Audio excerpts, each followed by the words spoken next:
of normalcy and the numbness of mediocrity stiffens your passions. What that meant was, I was so sick of myself. I was so bored in my life, man. I was so tired of being mediocre. I was just tired of it, and it was all my fault. I was mediocre because I wasn't doing the things to be exceptional. You ever say to yourself, man, it's gotta be more to my life than this? If you've ever said that, that's cause it is. And you gotta get after that, man. You gotta go and get at that. If you don't do it, life becomes real normal and real mediocre to you. Now, there's nothing wrong with being normal, but if normal is getting on your nerves, then you got to change something. Being mediocre was driving me crazy. And it started when I was homeless, man. It just pushed me. Because I was sick of being poor. I'm gonna just be honest with you. Poverty, I was sick of it. I was up to here, I'd had enough. And homeless is a whole nother level of poverty. Not having a bathroom, a bedroom, a back door, a TV, a phone. You know, I was homeless in the 80s, man. There wasn't even no cell phones then. So I ain't got no phone, I ain't got no backyard. I ain't trying to be preachy or nothing, but that pushed me towards my faith. It's so easy to be great nowadays, my friend, because most people are weak. Most people don't want to go to that extra mile. Most people don't want to find that extra because it sucks. It's miserable. It's lonely. You talk about that you were kind of, lonely by yourself. I was the same way. And that used to hurt me growing up. That's the only place to be. Life is a war. And there are people out there and there are things out there that are trying to take you down. Things are gonna go wrong. And when things go wrong, it's pretty easy just to say, you know what, I'm gonna stand down or I'm gonna give up. And you can do that. But I think no. I think keep fighting. And you keep fighting, and you keep fighting, and you keep fighting no matter what. And you never quit. You never quit. And if you feel like your life is in a place where you can't get any lower, and you don't think you can find any way out, good. Because that means the ultimate challenge is ahead of you. It means you can only go up. And it also means that things are gonna be tough. Things are gonna be tougher than anything you can imagine. But that storm that you're in, from your perspective, it seems like that storm is enveloping the whole world. But I'm telling you, it is not. The storm that you're in, it is hard to see out of that storm. It's hard to see past it. It seems like the storm is everything. But the storm is not everything. But right now, you're being tried. You're being forged. You're being tested by fire and by pain. That's the test. Don't fail the test. Don't ever quit. Fight on. Fight through the storm. Fight through the pain and come out the other side stronger and tougher and better. A survivor. Courage is not the absence of fear. It is moving forward in spite of it. I have to have the courage. And let me tell you something, most Americans don't have this kind of courage. I have to have the courage to stop making excuses. I can't, I'm too old, I'm too young, I'm too fat, I'm too thin. I can't, right? I can't. I hear this all the time, all the reasons that you can't do something. Don't tell me you can't. Don't give me excuses. What's the reason you've given yourself why you can't be successful and you can't be better? Let me tell you something I've learned. It's way easier to blame someone else than to get honest with yourself.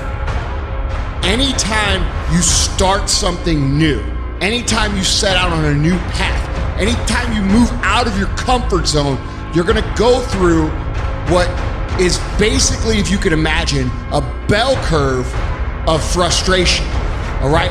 Things are gonna you're gonna be excited, you're gonna be pumped, you're gonna have the momentum to carry you through the first 2 or 3 or 4 days. Maybe it's a week, maybe it's 3 weeks. It's different for everybody. But the point is that when you get excited about something, we have natural energy that pushes us through. But what happens when that energy fades? What happens when you start to get frustrated? What happens when you start to feel like a grind and things get grueling and they get gritty and they get tough and it gets harder to move through the process every single day? What happens then? Most people fucking quit. You cannot erase the work ethic part. There is no getting around. Ain't no elevator to the top. You got to take the stairs. The elevator don't go to the top, man. Not in the world of success. You got to take the stairs. The key with me is no one will outwork me.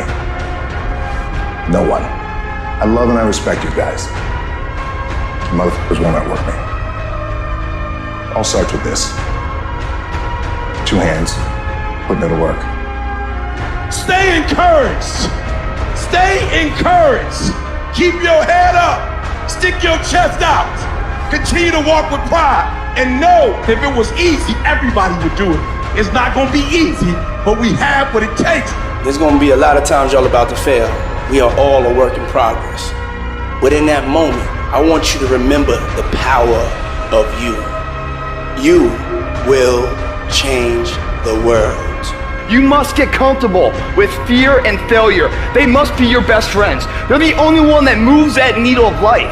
Every hero you guys had was called an idiot, crazy, a loser. You must break society's status quo. Safety, comfort zones are dead zones. You have to continue to push yourself because your true potential will never be matched, guys. You thought for 1 minute that you broke me. You got me twisted. I am not phenomenally skilled, but phenomenally willed. I will not give up. I will not surrender. I will not quit. Do that thing, man, that keeps you up at night. That thing that bothers you, man, that makes you trip. You can't quit thinking about it. You always, that thing, man, that you wake up in the middle of the night, you got a new idea. That's what you got to chase. Because anything else, it's gonna disappoint you. You're gonna forever be sad, man. If you don't chase that dream, you're gonna forever be miserable, man. I would hate to die and never do the thing I was born to do. That's a sad thing, man. That people they never chase because you got jobs and stuff and you listening to other people.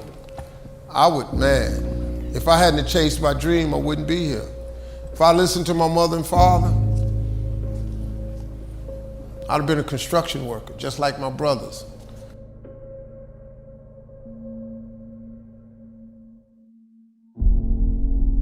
You're in this storm and you're down on your knees and you're cold and you're weak and you feel like this is the end. You have a choice to either give up or keep going. Give up or get up. When you fail, try again and again and again. You just take one step at a time. Don't give up. Don't give up. Stay in it. I want to introduce y'all to this very simple concept. If you want it, you gotta go get it. Discouragement can creep in secretly and tell you life is not worth living. If you listen at discouragement, you will wonder if you're ever going to get out of what you're into. There are moments that try the human soul so violently and so perplexing that if the truth were told, All of us have had moments that we wanted to throw up our hands and walk away. It was hard, ladies and gentlemen. It was very difficult to pick myself up each day believing that I could do it. There were times that I doubted myself. I said, God, why is this happening to me? I'm just trying to take care of my children and my mother. I'm not trying to steal or rob from anybody. Why did this have to happen to me? It was very hard. And here's what I want to say to you. For those of you that have experienced some hardships, don't give up on your dream. But I tell you, there are some times in life where you fall down and you feel like you don't have the strength to get back up. And fear comes in. Just that fear paralyzes you. And I just want to ask you today, do you think you have hope? You see, I will try 100 times to get up, and if I fail 100 times, if I fail and I give up, do you think that I'm ever going to get up? No. But if I fail, I try again and again and again. For as long as I try, there's always that chance of getting up. And it's not the end until you've given up. There's still hope. What if all of us took that attitude after we face a rejection and a no, or we have a meeting and no one shows up, or somebody say, you can count on me, and they don't come through? What if we have that kind of attitude? The car's repossessed. Nobody believes in you. You've lost again and again and again. The lights are cut off, but you're still looking at your dream, reviewing it every day, and say to yourself, it's not over until I win. Everything's going to go south on you. Everything's going to go south, and you're going to say, this is it. This is how I end. Now, you can either accept that, or you can get to work. That's all it is. You just begin. You do the math. You solve one problem, then you solve the next one. It's hard, but it's worth fighting. It's worth believing. It's worth mustering yourself up, standing up inside yourself. It's worth fighting relentlessly, never giving up. What's the reason? What excuse have you bought into? What excuse have you believed that's not allowing you to live the life God's called you to live? I gotta have the courage to stop making excuses. You know, the war that you have to really fight is the war against yourself. You have to take responsibility. You have to learn new things. You have to feel uncomfortable. Because discomfort is how we grow. That's how we become strong. If you run away from discomfort and resistance your whole life, you will always be weak. If you want to grow as a person, you really have to make friends with pain. Enjoy the struggle.